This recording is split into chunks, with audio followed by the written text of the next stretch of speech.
chaîne ne désapprouve pas la démarche entreprise par le groupe des partis politiques de l'opposition signataires qui ont résolu de travailler ensemble pour parvenir un jour, en tout cas nous le souhaitons, le plus tôt serait le mieux pour les Congolais, à une alternance politique démocratique.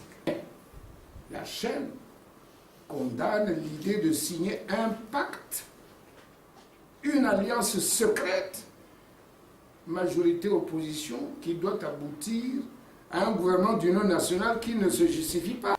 Alors par cet acte, les partis politiques de l'opposition signataires du mémorandum du 23 juin 2018 se lancent dans la perspective de la mise en place d'une large majorité présidentielle à laquelle la chaîne n'envisage pas d'adhérer.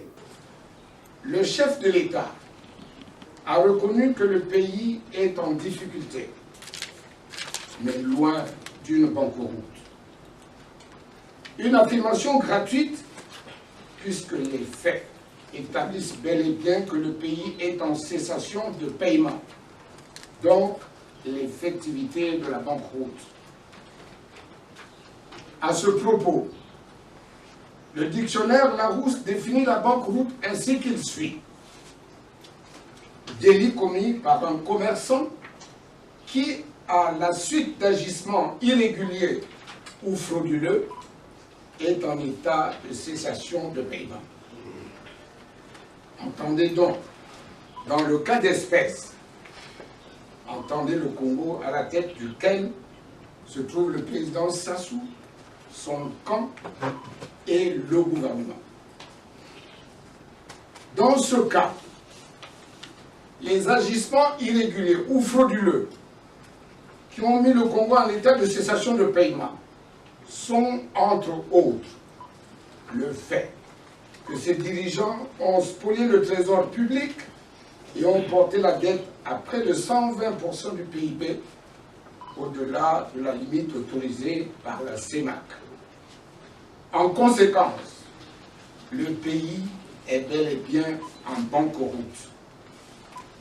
Banqueroute, puisque les retraités sont à 15 mois sans pension, les étudiants n'ont plus de bourse d'études depuis 2 ans, voire plus, le CHU, l'hôpital de Louangili, à Pointe-Noire, l'hôpital Adolphe Cissé, l'université Marien Ngouabi, l'Assemblée nationale, le Sénat, la présidence de la République, le gouvernement, les conseils municipaux et départementaux, toutes les autres institutions, nous en passons, sont à 9 mois ou 2 ans d'arriéré d'indemnité ou de salaire. Dire le contraire, c'est confirmer que l'argent qui aurait dû être placé au trésor est planqué dans les paradis fiscaux pour être ensuite rapatrié et injecté de temps en temps en petites doses d'oxygène financier pour régler les problèmes des Congolais, totalement réduits à la mendicité. Congo, oye! Makelekele, oye! Weze, oye! Mukondo, oye! Mfiru, oye!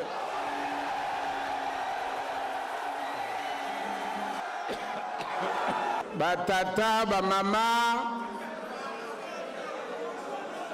bapangi ya Luzolo, militante, naba militant ya la chaîne, mesdames et messieurs, nous sommes réunis ce jour parce que nous avons choisi de faire triompher l'action militante sur la passivité. Notre pays est malade.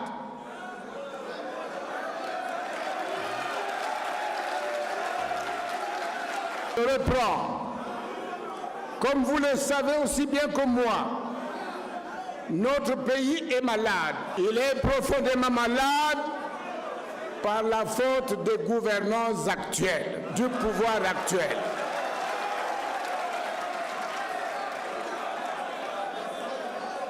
Le Congo est économiquement malade parce que nous ne dépendons que du secteur pétrolier qui ne nourrit que le pouvoir et non les Congolais.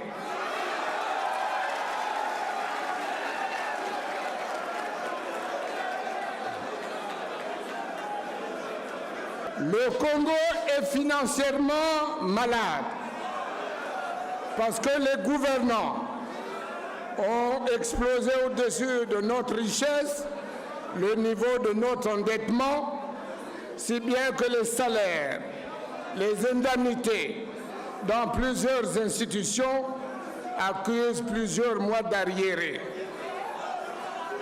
Que les étudiants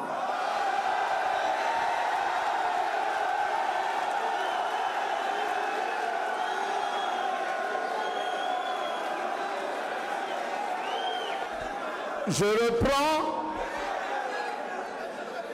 Par la faute du pouvoir actuel, le Congo est financièrement malade parce qu'ils ont endetté outre mesure notre pays, si bien que les salaires ne sont pas payés régulièrement et qu'ils accusent de nombreux mois d'arriérés, ainsi que les bourses des étudiants.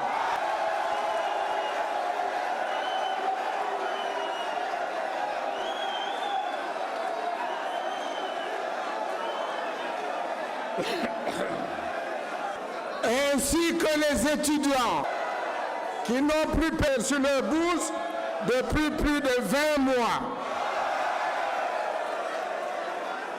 Et les pensions de retraite atteignent un mois d'arriéré. Nous sommes désormais, par la force des choses et par la faute du pouvoir actuel, un pays en faillite malgré les mensonges du pouvoir.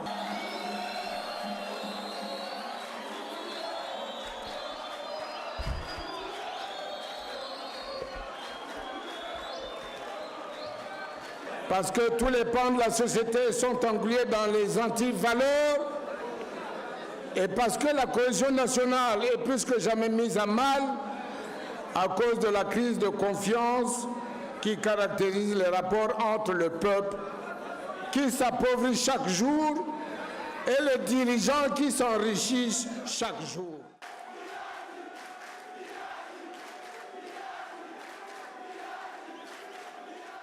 Socialement malade, parce que le chômage des jeunes n'est pas la préoccupation de ce pouvoir.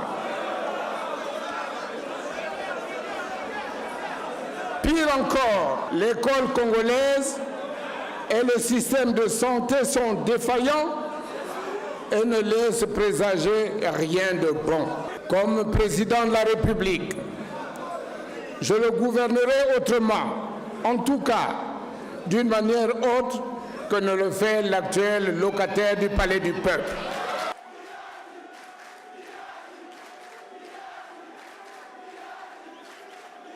Je mettrai résolument fin à la corruption qui gangrène notre administration, à l'enrichissement illicite et à tous ces passe-droits que s'est accordé la classe dirigeante du pays. Il y a un sage qui disait en face, se servir, non. Se servir, non. Se servir, servir, oui, mais se servir, non. Comme président du Congo, je lancerai une grande offensive pour faire asseoir notre économie sur plusieurs pôles de croissance afin de sortir du tout pétrole, non pas par les discours comme l'actuel président, mais par les actes.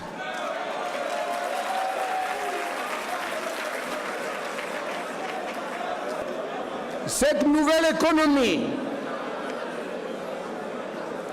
mettra un accent particulier sur les activités agricoles de transformation et sur le secteur des services en mettant en avant l'Internet qui est un véritable incubateur d'idées de projets.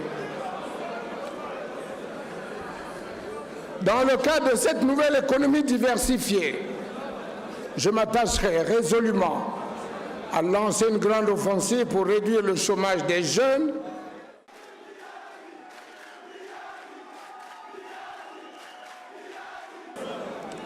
pour vous jeunes, qui êtes exclus de l'individualisme et de l'égoïsme des gouvernants actuels, la meilleure assurance sociale qu'on puisse vous accorder, c'est un emploi.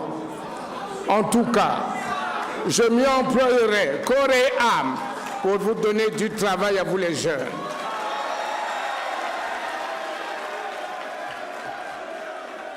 Mesdames et messieurs, depuis 1997, date à laquelle l'actuel chef de l'État est revenu au pouvoir, nous avons passé 21 années d'échecs. Échec de son pouvoir, échec de sa gestion et non échec du peuple congolais. Malgré cela, nous devons regarder l'avenir avec optimisme et espoir et je vous convie, en tant que peuple, de vous engager à changer le cours de notre histoire. Pour produire ce changement, nous devons commencer par mettre en place une nouvelle politique avec des hommes nouveaux. C'est de la foi en ces vérités évidentes et absolues que nous tirons la force de notre espérance. Militantes et militants, je ne voudrais pas terminer mon propos sans vous renouveler l'espoir que nous devons garder et nous battre politiquement, non pas avec les armes, mais politiquement, c'est-à-dire nous engager derrière notre parti et bien sûr être les vrais relais de ce parti pour un changement pour demain. Vive la chaîne, vive le Congo, je vous remercie.